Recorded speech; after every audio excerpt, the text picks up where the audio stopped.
Nyada nyin malik kabay marial chalor ku marial noor nyina nyimre tong pana mo chalor kaj male gadur bi wo jor ni ma chon chol ma por ba pa dang ko wo jor ni ma chon chol ma por rin ka dung ba diet ku bayel pande ni lied dungda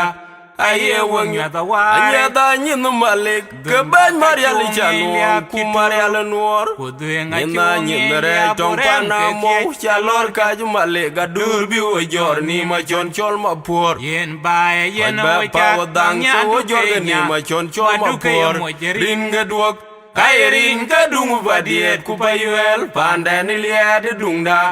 aye wong nyata wa nyada nyin malik kabay marial chalor ku marial noor nyina nyimre tong pana mo chalor kaj male gadur bi wo jor ni ma chon chol ma por nong nya duke ba pa dang ko wo jor ni ma chon chol ma por rin ka dung ba diet ku bayel pande ni lied dungda Which a king mot mit ke du county and a fraud be anyana du county and chenin to ta en team ke pandan yak din ke din chan weng mot nyana gudiom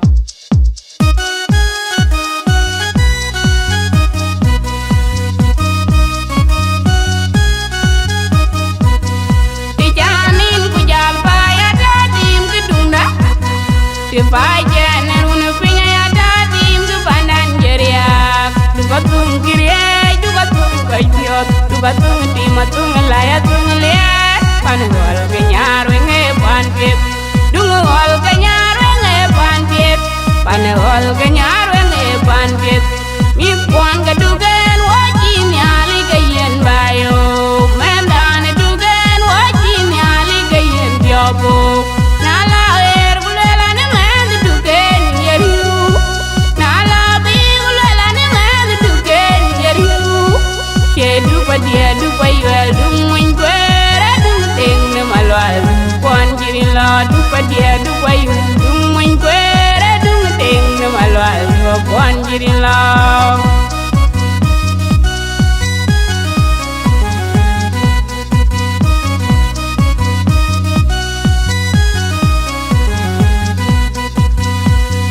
Alenga no tundani je du ting alenga no tundani je du dia Alenga no tundani je dung nyan peti dung mun kwera dung ting ne malwal kon jiri la du padia du bayel dung mun kwera dung ting ne malwal kon jiri la du padia du bayel dung mun kwera dung ting ne malwal kon jiri la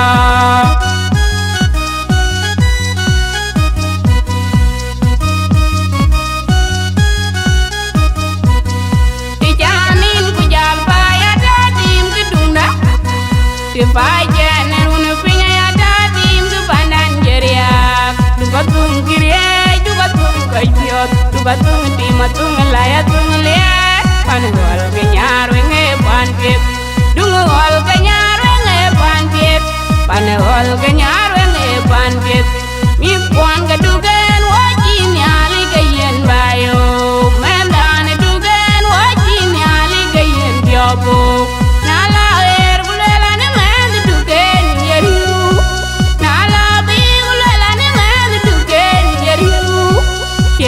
Dia du bayel du mun kwere du ting ne malwal kon jiri la du dia du bayel du mun kwere du ting ne malwal kon jiri la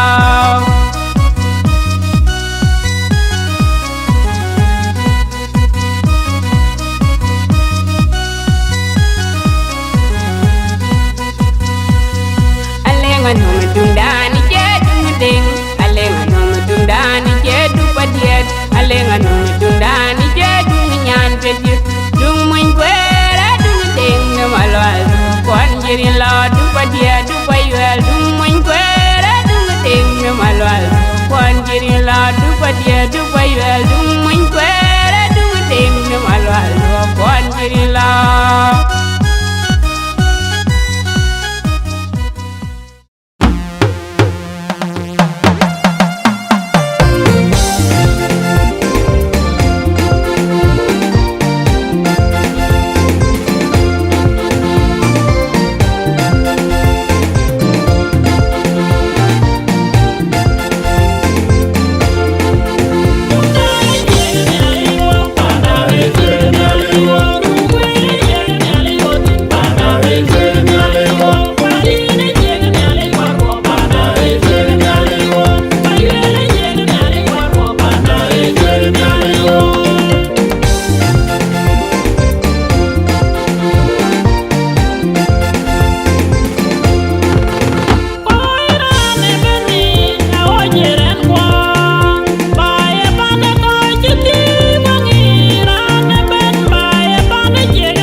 wanna do it, mama do it. Hey, ya que le cheque yo bebé.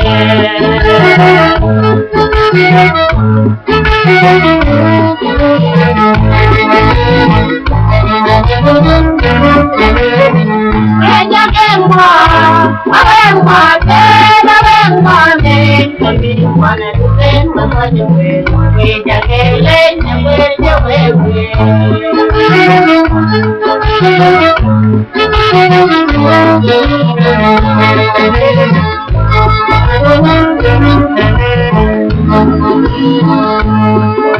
I enjoy the hot dog.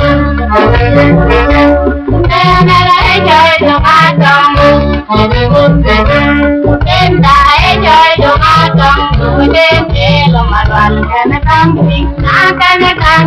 my way to Babu. Then my one, I enjoy the day. My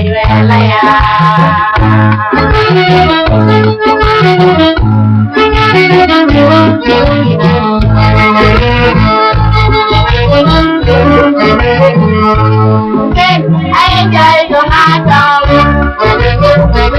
And I enjoy the hot dog. And I enjoy the hot dog. Then tell my one and a dancing, my way to Babu. Then my one, I enjoy the day. My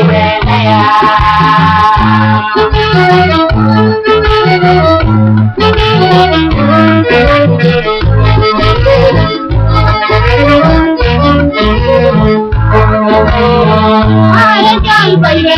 don't gotta pray, don't gotta know, don't gotta get, I'm glad don't gotta I enjoy baby, don't gotta pray, don't gotta know, don't gotta get, I'm glad don't gotta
Thank you.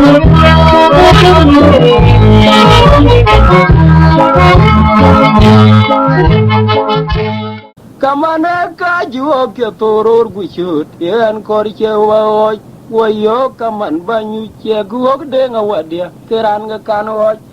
kamane ka juo ke toror guchut yen kor che ba ko wa yo kaman banyu ke che guok de nga wadia keran ga kan oj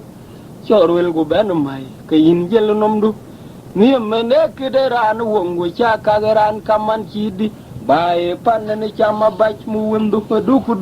dunde ngudungu badi bigadim wogen gajal kulagu tagatim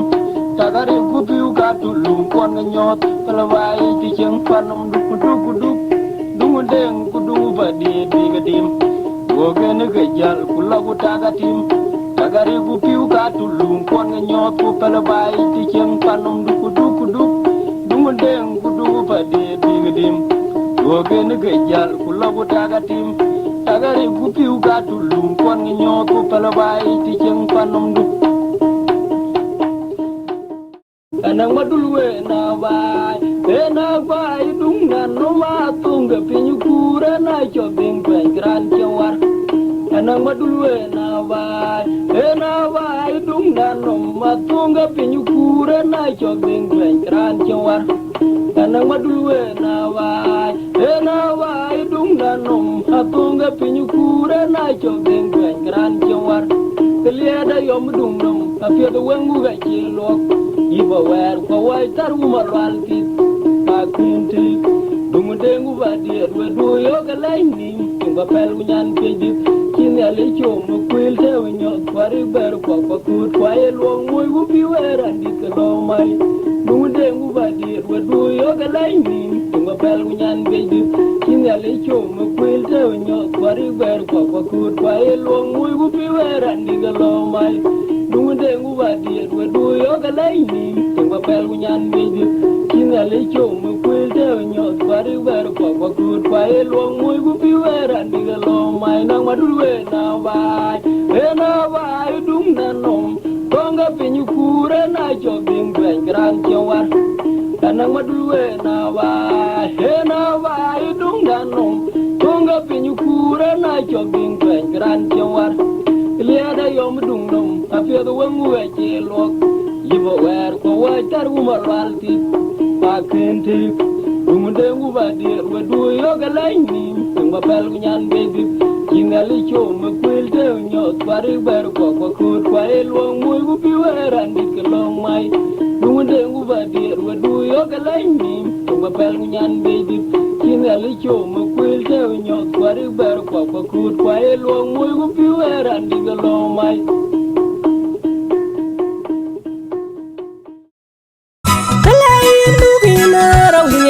Jukubade, kaloginu jogin yamyo jukun bajam, berir balong bayo loy, yet man bayo loy sin, inerir wagula yum bayo loy, in gedungan bayo loy sin, inerir bayamutra bayo loy, yet dungan bayo loy sin. Kujorir bayar lak bayo loy tin gedungan bayo loy si